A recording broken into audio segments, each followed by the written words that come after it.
Alors, oui, je suis suisse, mais oui, j'ai aussi un peu pris l'accent. Fait que je suis super content. C'est un petit peu exagéré. Alors ici, il y a mon épouse, Élisée, avec Zoé à droite, Abigail au milieu, et puis Noah sur la gauche. Donc j'ai pris Noah avec moi ici en Suisse pour assister au mariage à mon frère, puis pour aussi visiter quelques amis et personnes qu'on avait à cœur. Et puis ça me fait vraiment plaisir d'aujourd'hui pouvoir être ici avec vous. Merci à Laurent pour l'accueil, c'est vraiment touchant. Donc comme il a expliqué, on est missionnaire à Jeunesse en Mission au Québec, à Dunham plus précisément, qui est à peu près à 1 heure de Montréal. On est très actif dans les écoles de formation de disciples, c'est des EFD. Donc on a à chaque année, de septembre à mars environ, des étudiants qui viennent, qui appliquent, qui s'enregistrent pour cette formation et qui viennent suivre 6 mois avec nous à Jeunesse en Mission. Et le but de cette formation, c'est 3 mois de théorie où ils sont enseignés sur la parole de Dieu, sur le Saint-Esprit, sur ce que Jésus a fait à la croix. Et puis ensuite, on les emmène 3 mois mettre en pratique ce pourquoi ils ont été enseignés dans un pays que Dieu nous met à cœur. Pour les dernières années, on est allé en Polynésie française, donc à Tahiti. Pour ceux qui connaissent, on a pu avoir des événements avec Daniel Toumarou et Emmanuel. On a pu les voir, puis c'était vraiment un privilège de travailler avec eux, puis de servir dans leur église. On a aussi eu des équipes qui étaient au Québec, à l'île Maurice, et puis dans différentes destinations comme ça qu'on a à cœur, surtout dans la francophonie, où on désire vraiment que Dieu puisse toucher la francophonie et que l'évangile puisse être répandu. Et puis, cette année spécialement, Dieu nous a mis un projet à cœur avec ma femme, d'où l'arrière-plan un peu particulier, je dirais. C'est une caravane, c'est une remorque, c'est une trailer, ça dépend comment vous l'appelez. C'est un véhicule mobil-home qui nous a permis de nous déplacer dans tout le Canada. C'est-à-dire qu'on est parti du Québec et on a pu aller jusque dans l'ouest. Donc, on est vraiment allé à l'océan Pacifique, où on a pu séjourner sur une base de GEM, et puis ensuite on a traversé tout le Canada jusqu'à l'Atlantique, donc jusqu'à Halifax et même proche de l'océan. Donc on a vraiment fait d'une côte à l'autre du Canada. Donc on a fait environ passer 13 000 km de route avec 3 enfants en bas âge. Ma plus grande a 5, mon deuxième a 4, et puis la dernière a 2 ans et demi. Donc c'était sportif. Mais on l'a vraiment pas fait ça pour des vacances, on n'est pas parti s'amuser. On a vraiment senti que Dieu nous appelait à rejoindre une équipe dans l'ouest du Canada, sur l'île de Vancouver, pour partager l'évangile partout. Pour s'arrêter dans différents endroits, dans différentes églises, dans différents ministères, pour pouvoir prêcher la parole, l'apporter, encourager les gens, motiver les gens, et puis voir aussi tout ce qui se faisait au travers du Canada. Et ce qui se fait au travers du Canada, c'est aussi des choses qui se passent ici en Suisse, où on prie vraiment pour un nouveau réveil, on prie pour que des choses changent, que des cœurs soient touchés, que des gens soient transformés. Et c'est la mission qu'on s'est donnée, c'est ce qu'on veut faire, c'est de voir des gens transformés, des nations et des jeunes transformés par le Seigneur, pour le Seigneur. Amen. Et ça tombe bien parce qu'aujourd'hui, je pense que autant par la louange que par le temps de prière, que par tout, le chemin a été préparé pour ce que j'ai à vous apporter ce soir. Et c'est un privilège pour moi d'apporter la parole, c'est un privilège de pouvoir vous mener et vous défier. J'ai envie de vous défier aujourd'hui.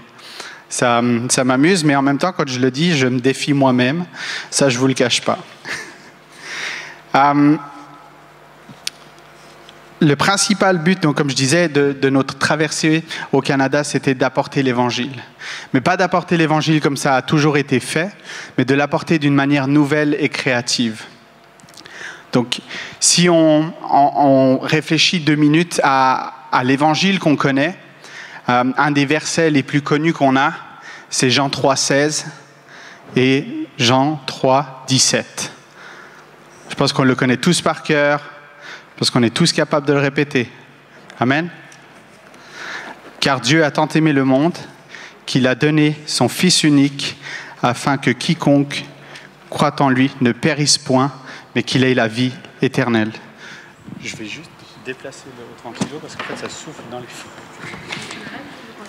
Ouais, s'il te plaît.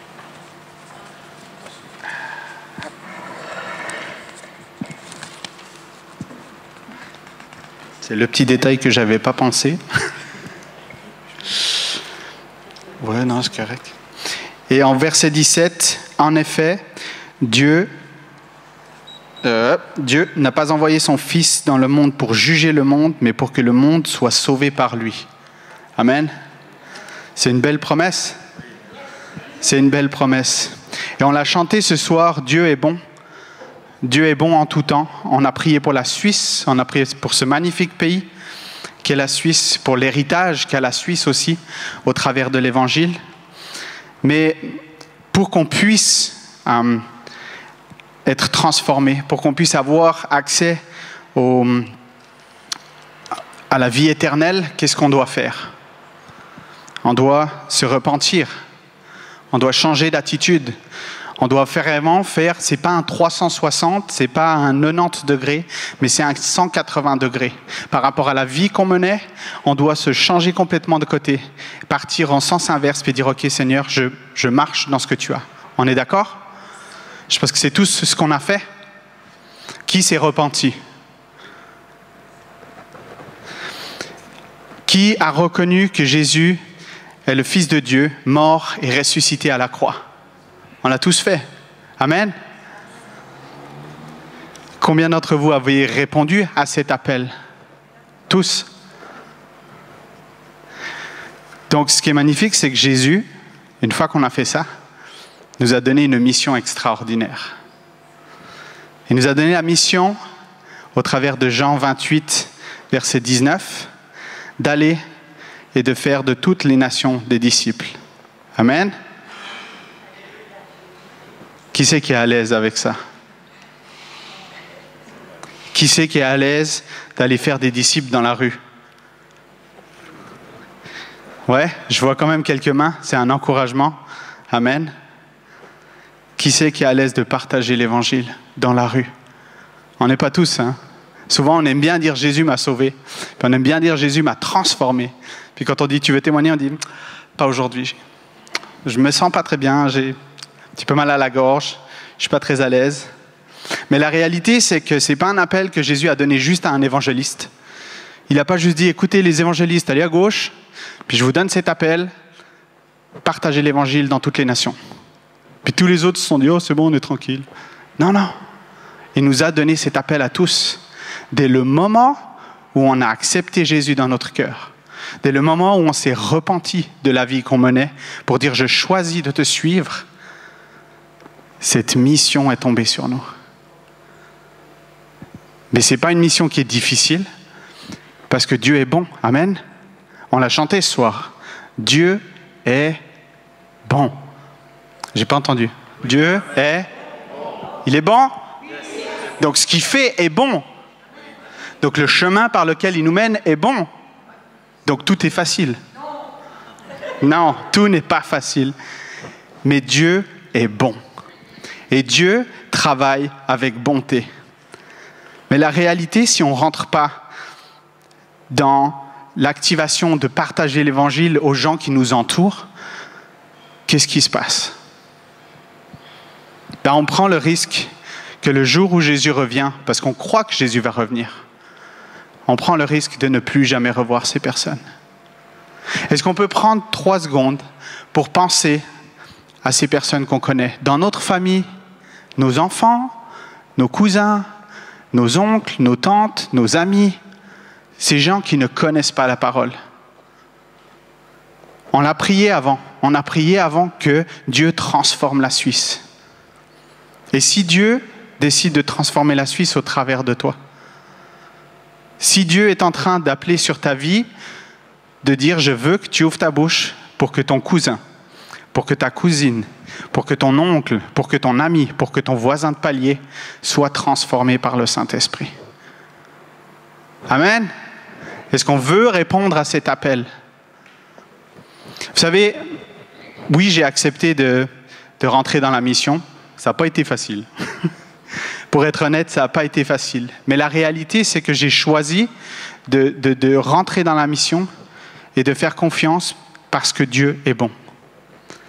Parce que Dieu veut me mener dans un endroit où il a des promesses pour moi. Et Laurent le disait tout à l'heure, ça, c'est un manuel qui nous explique comment Dieu est bon, que Dieu a des promesses pour nous. Et quand on étudie ce manuel, on apprend à travailler avec. Ça ne veut pas dire ça veut pas dire que c'est facile à faire, mais Dieu travaille et nous accompagne dans sa bonté. C'est un privilège de pouvoir partager l'Évangile. C'est un privilège de pouvoir aller dans la rue et de pouvoir le partager. Pourquoi ? Parce que si on va dans Éphésiens 2, versets 12 à 13, si j'y arrive. Dans le verset 12 et 13, on peut lire « Souvenez-vous qu'à ce moment-là, vous étiez sans Messie. » Avant d'avoir connu Jésus, on n'avait pas de Messie. Qu'à ce moment-là, vous étiez sans Messie, exclus du droit de cité en Israël, étrangers aux alliances de la promesse. Je ne sais pas si vous imaginez. On avait le droit à rien, sans espérance et sans Dieu dans le monde. Mais maintenant, en Jésus-Christ, vous qui autrefois étiez loin, vous êtes devenus proches par le sang de Jésus-Christ. Dieu vous aime tellement qu'il a envoyé son Fils pour que vous soyez sauvés, pour que vous soyez dans la promesse qu'il avait faite à Abraham, pour que vous puissiez rentrer dans cette alliance et dans cette connexion avec lui. Et vous voulez garder cette promesse pour vous? Ou vous voulez que les autres qui vous entourent bénéficient de cette promesse? Est-ce que vous avez envie que les gens puissent goûter comment Dieu est bon, comme vous pouvez goûter comment Dieu est bon? De pouvoir le partager? Oui, pendant des années, l'Évangile a été partagé peut-être d'une manière maladroite, peut-être blessante même. Si tu ne fais pas ça, tu ne pourras pas aller au ciel. Si tu touches à ça, tu vas aller en enfer. Si tu ne te repens pas de tes péchés, tu vas mourir et puis tu vas te faire dévorer par le feu de l'enfer. En soi, ton sentence, c'est vrai. Mais est-ce que ça vous donne envie de croire en un Dieu bon quand on vous donne cette image? Est-ce qu'on a envie de se tourner vers Dieu en disant « Oh Dieu, t'es bon » alors qu'on vient de dire « Si tu ne fais pas ça, tu vas brûler ». Non. Parce que Dieu, dans sa Bible, il a dit « J'ai aimé le monde et j'ai donné Jésus pour qu'il soit sauvé. » Parce que dans sa parole, il dit qu'il vient prendre soin du blessé, de l'opprimé, de celui qui est courbé. Amen. Il ne vient pas le condamner, mais il vient le relever. Il vient l'accompagner pour le mener dans un chemin de bonté, dans un chemin où il va pouvoir découvrir ce que c'est que la paix, le calme, la tranquillité, où il va pouvoir découvrir que ça fait du bien de marcher libre. Amen. C'est ça qu'on veut partager. Oui, c'est vrai que si on ne se tourne pas vers le Seigneur, on va automatiquement à l'opposé des bénédictions de Dieu. Si on ne suit pas Dieu, automatiquement, on va à l'opposé. Mais pourquoi est-ce qu'on ne les accompagne pas à marcher dans le chemin de Dieu? Dans des discussions. On a aussi longtemps mis l'emphase sur le résultat. Combien tu as converti de personnes? Combien tu as amené de gens à Dieu? Moi, j'en ai amené 50. Est-ce que c'est ça que Dieu nous demande de faire? De se comparer? Dans la Bible, encore une fois, on peut trouver en Jean 4 quelque chose qui, pour moi, a enlevé un poids de mes épaules par rapport à l'évangélisation. Parce qu'on pense souvent qu'il faut du résultat. On pense souvent que si je n'ai pas amené quelqu'un à Dieu, j'ai échoué dans ma mission. S'il ne s'est pas converti, s'il n'a pas reconnu Jésus comme son Seigneur et Sauveur, j'ai échoué. Je n'ai pas été un bon évangéliste. Je n'ai pas été un bon chrétien parce que je ne l'ai pas emmené au pied de Jésus. Mais dans Jean 4, versets 36 et 37, on peut lire « Celui qui moissonne reçoit un salaire et amasse du fruit pour la vie éternelle, afin que celui qui sème et celui qui moissonne se réjouissent ensemble. En effet, en cela, cette parole est vraie, l'un sème et l'autre moissonne. » C'est pas beau? Que je moissonne ou que je sème, on contribue au même travail. Il n'est pas en train de dire « celui qui a planté est meilleur que celui qui a récolté ». Puis il n'est pas en train de dire l'inverse, que celui qui a récolté est meilleur que celui qui a planté. Amen. Dans 1 Corinthiens 3, verset 8, il nous confirme encore cette parole. C'est lui aussi qui vous affirmera jusqu'à la fin pour que vous soyez Non, j'ai dit une bêtise, pardon, excusez-moi. 3, verset 8, j'étais dans le 1.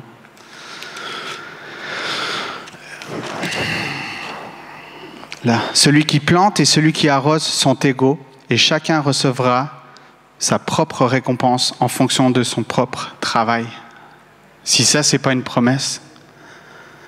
Pour moi, ça m'a enlevé un poids des épaules de me dire « je dois faire ça, je dois l'amener à Jésus ». Mais non, ce que je dois, c'est lui parler de Jésus. Ce que je dois, c'est être sel et lumière.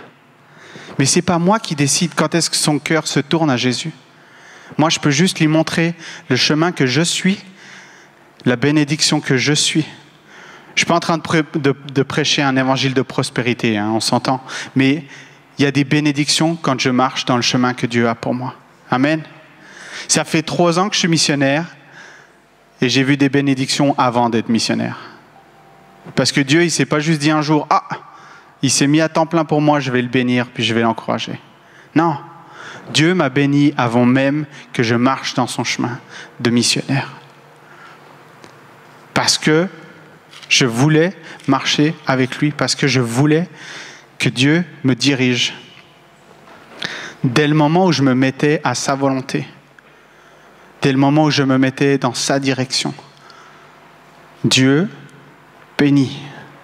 Ça ne veut pas dire qu'il n'y a pas d'épreuve, ça ne veut pas dire qu'il n'y a pas de test, mais Dieu bénit. J'ai eu l'occasion cette semaine de voir la fille d'un ancien collègue, pour qui ma femme et moi, on a beaucoup de compassion et beaucoup d'amour pour cette fille qui a la vingtaine, qui a eu des événements pas faciles. Et j'ai vraiment pu, pendant 1 heure, 1 heure et demie, discuter avec elle, l'écouter me raconter tout ce qu'elle avait vécu de ces derniers temps, qui était vraiment pas évident pour elle. Et j'ai eu l'occasion à la fin de lui demander « Est-ce que je peux prier pour toi ?» J'ai pas cherché à prêcher l'évangile. J'ai juste essayé d'expliquer les choses simples. Dieu est bon et je crois que Dieu veut du bien pour ta vie. Je ne vais pas te demander de te convertir en priant, mais est-ce que tu serais d'accord que je prie pour toi?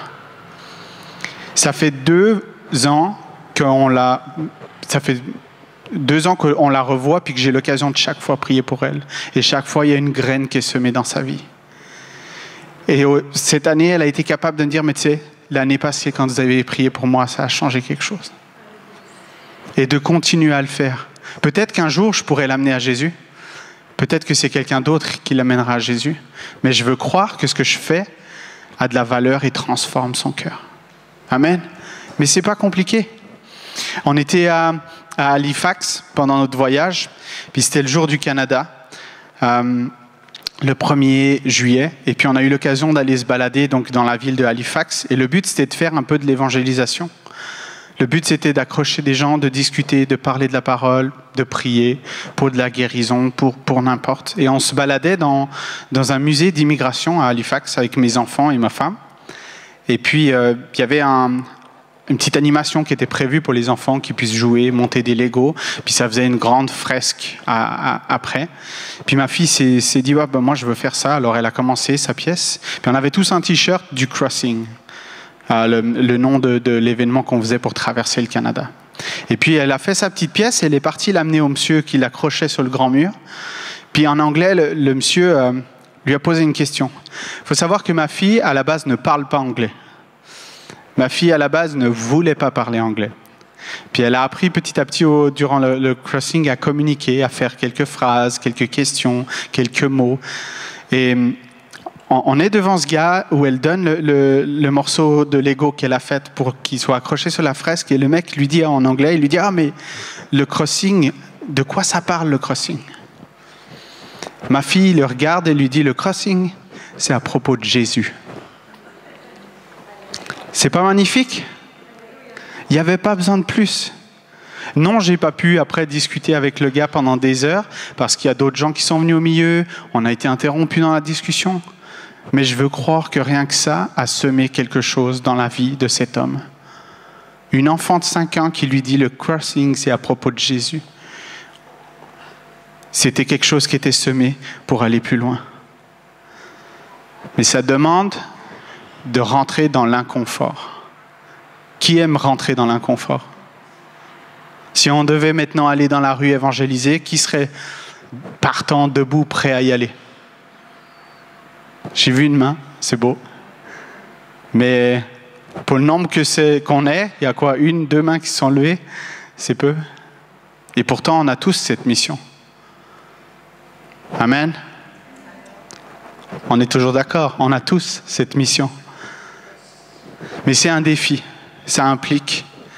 Moi aussi, c'est un défi pour moi. Même en étant missionnaire, je préfère beaucoup plus encourager les jeunes qui viennent dans nos écoles, là où je sais qu'ils sont déjà convertis puis que je risque pas de me faire envoyer sur les roses. J'ai plus de plaisir à investir là-dedans qu'à essayer d'aller dans la rue. Mais j'ai envie d'être défié par Dieu. J'ai envie de rentrer dans des choses nouvelles. Qui aspire à ce que quand vous priez pour quelqu'un, il puisse être guéri? Moi, j'aspire à ça. Mais est-ce que je vais pouvoir le faire en restant dans mon canapé à la maison? Non. Alors oui, vous me direz, s'il y a beaucoup de passages, c'est peut-être possible qu'un invité qui passe à la maison, vous priez pour lui, puis il sera guéri. Amen, je le souhaite. Mais ça demande de sortir de sa zone de confort. Est-ce que je peux prendre 2 minutes pour prier pour toi? On était cette semaine à Ouchy, puis j'ai été visiter quelques amis sur Lausanne, puis ensuite ils faisaient de l'évangélisation à Ouchy, sur les quais. Et puis je me suis dit, ok, je me joins à eux. J'ai envie de rentrer dans l'évangélisation, mais j'ai toujours un peu de peine quand même, parce que je suis toujours un petit peu en retrait. Et cette fois, j'étais en prière, puis je disais, Jésus, j'ai envie de pouvoir rentrer ou être présent s'il y a quelque chose. Je veux voir des choses se passer.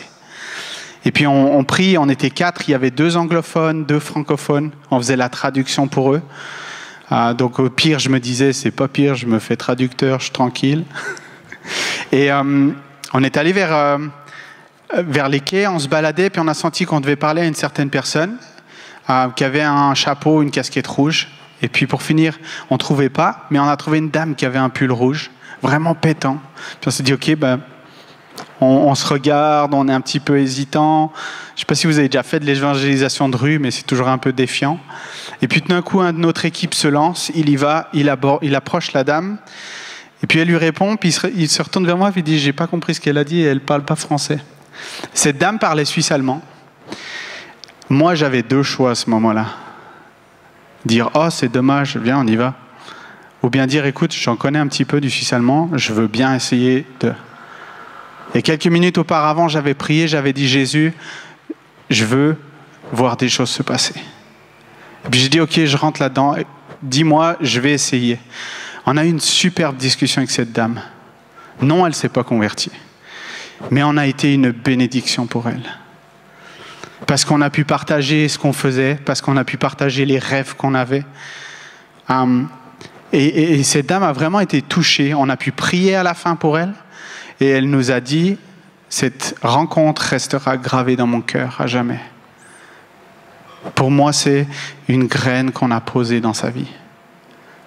Que quelqu'un d'autre viendra arroser, que quelqu'un d'autre viendra moissonner. Mais quelque chose a été fait parce qu'on a accepté de sortir de notre zone de confort. Et pas parce qu'on est fort, pas parce qu'on est puissant, Moi, je peux rien. Je puis tout par celui qui me sanctifie. Amen.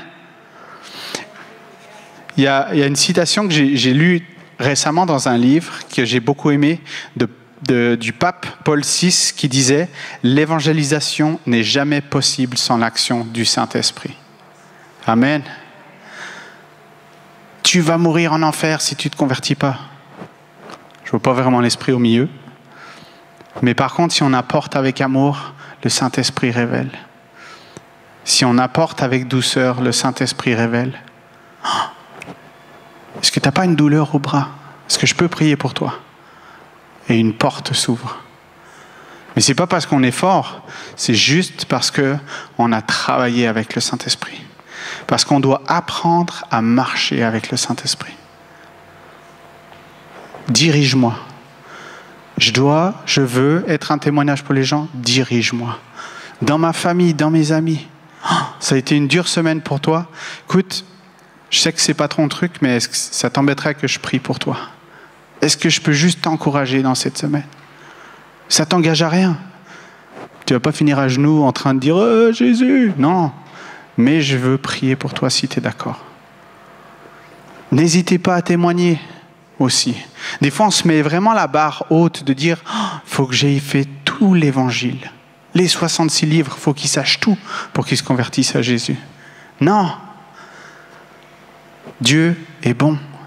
Dieu t'aime. C'est ça que j'ai envie de te partager. C'est ça que j'ai envie de te donner. Il n'est pas là pour te condamner, il est là pour t'accompagner. Est-ce que je peux prier pour toi? Et on serait étonné de voir le résultat. On serait fou pour refuser une prière. Une prière, ça n'engage à rien. Hein. Au pire, Dieu te touche et puis tu crois en lui. C'est pas beau? Son évangile est beau. Amen. C'est des promesses qui sont là. Et ce n'est pas des promesses qu'on veut garder, c'est des promesses qu'on veut partager. On veut que les gens qu'on côtoie puissent rencontrer le même esprit que ce que nous on connaît. Parce qu'il est bon, parce qu'on le connaît. On ne veut pas juste prier que la Suisse soit transformée, mais je pense qu'on peut aussi prier que nous transformions la Suisse. Amen. Moi, j'ai envie d'être transformé. Et j'ai envie de marcher et de travailler au royaume de Dieu. J'espère que vous aussi. Et je pense que vous aussi. Amen. J'aimerais vous proposer pour finir qu'on puisse prendre un verset dans Éphésiens. Pour moi, c'est un livre qui est extraordinaire, Éphésiens, parce que en tant que non-juif qui me suis converti à Jésus, ce livre touche mon cœur d'une manière particulière. Parce qu'en fait, je réalise qu'avant que Jésus meure à la croix, j'étais voué à rien. J'avais pas d'avenir, j'avais pas d'espérance. Parce que je ne connaissais pas Dieu, parce que je n'avais pas de Dieu. Et de réaliser qu'au travers de son sacrifice, il m'a offert un avenir et une espérance, pour moi, c'est quelque chose d'extraordinaire. Est-ce que vous êtes d'accord? J'aimerais, si vous êtes d'accord, qu'on puisse prier cette prière de Éphésiens 3, au verset 14.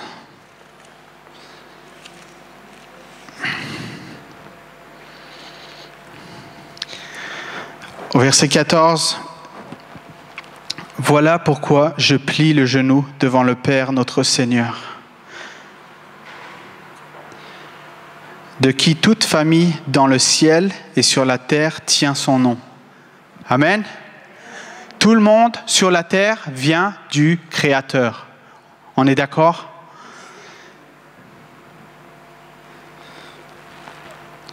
Je reviens juste au verset. Je plie le genou devant mon Père. Hein. Je prie qu'il vous donne. J'aimerais qu'on puisse tourner le « qu'il vous donne » en « qu'il nous donne ». Ok? On veut vraiment s'approprier ce verset, cette prière pour moi.